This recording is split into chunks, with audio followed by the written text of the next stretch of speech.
Hey, what's up you beautiful feckers, how you all doing? So this Warframe right here is Atlas. When you need something punched in the face, this is the Warframe that you want to equip. However, according to a recent tweet by Rebecca from Digital Extremes, he is currently the least used Warframe in the game this year. Now I'm not sure if that's overall or just on PC, but it has only been a month into the year. Being told that he is the least used is kind of crazy. He's an incredible frame, very tanky, very powerful, and did I mention that he punches stuff in the face, so he is also a lot of fun. Atlas is one of those Warframes that can take a beating and continue to dish out punishment.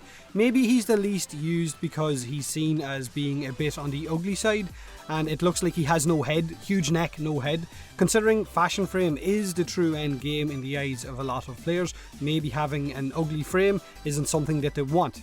I mean, it is possible, or maybe it's because of his questline. The fact that you have to farm the Jordas Golem assassination mission for his parts, which means you need to do Arcwing, and not many players enjoy Arcwing, new or old players. It's not a fun game mode, it's nauseating, plus if you are a new player, then chances are you won't have the Arcwing setup or mods to actively farm that mission without, I guess, getting help from players in your clan. So there are definitely stumbling blocks in the way of players wanting to get their hands on Atlas. But whatever the reason, like I said, Atlas is an incredibly fun, powerful Warframe to play with, and one that has a lot of survivability. The only Warframe in the game that has more base armour than him are Valkyr and Valkyr Prime. He is, as his description says, a bit of a titan. Now, if you are relatively new to the game and you don't have Atlas, or you might be interested in getting your hands on him, let me give you a bit of a basic explanation as to what his abilities do. His passive, first of all, is knockdown immunity. Once you have his feet on the ground, then you should be okay to not get knocked on your ass. If you're mid-jump, however, then expect to get knocked down. His first ability is called Landslide, and this is his One Punch Man ability.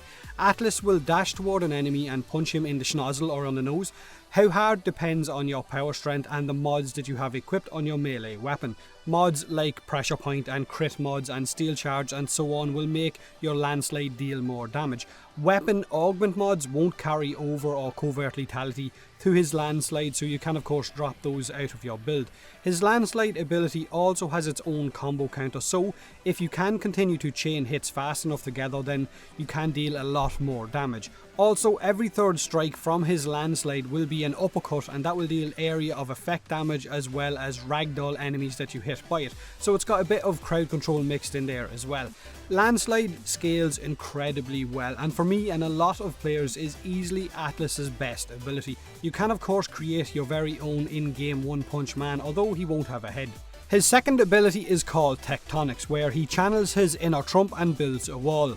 Too soon? No? This wall can protect terminals or objectives on intercept missions or mobile defense missions, as well as blocking off doorways and creating your very own choke points, and I guess something to hide behind and take cover as well. When you spawn in this wall, it will have its very own health pool, which will scale with your armor amount as well as damage absorbed within the first 4 seconds of its cast. Recasting Tectonics will turn your wall into a boulder that will roll towards enemies, dealing moderate damage and ragdolling them if they get caught in its way. So like I said, the health or the amount of damage that this wall will absorb totally depends on the armor you have equipped on Atlas, as well as the damage it absorbs within the first 4 seconds. His next ability is called Petrify, and this is where Atlas will basically put all of his weapons away and cast a cone of energy in front of him that will slowly stagger and turn enemies into stone. I'm not gonna lie, this is a pretty useless ability compared to the rest of his arsenal. You can move slowly, but you can't use weapons, and it takes a while to fully petrify an enemy and turn it to stone, so I wouldn't personally use this ability, but it's entirely up to you. Which leaves us with his final and ultimate ability called Rumblers. This is where Atlas will summon 2 stone golems to fight by his side, or 1 gigantic golem if you use the augment for this ability. So the golem's size and damage scales off power strength mods, so negative power strength will have 2 tiny little golems moving fastly around your feet, which are cute but they die in about 1 hit, and a high power strength build will create 2 large golems that can absolutely wreck shit. Their health and armor also scales off of atlases as well as the power strength that you have equipped on your Warframe. These golems will run around punching enemies in the face as well as occasionally throwing boulders at them, and I'll be honest, the animation for when an enemy eats one of these boulders to the head is absolutely amazing. I just love seeing that. Now I have 2 separate builds for my Atlas, and I personally don't run with any of his augments, that's just my choice, although the Landslide and Rumbler's augments are pretty cool.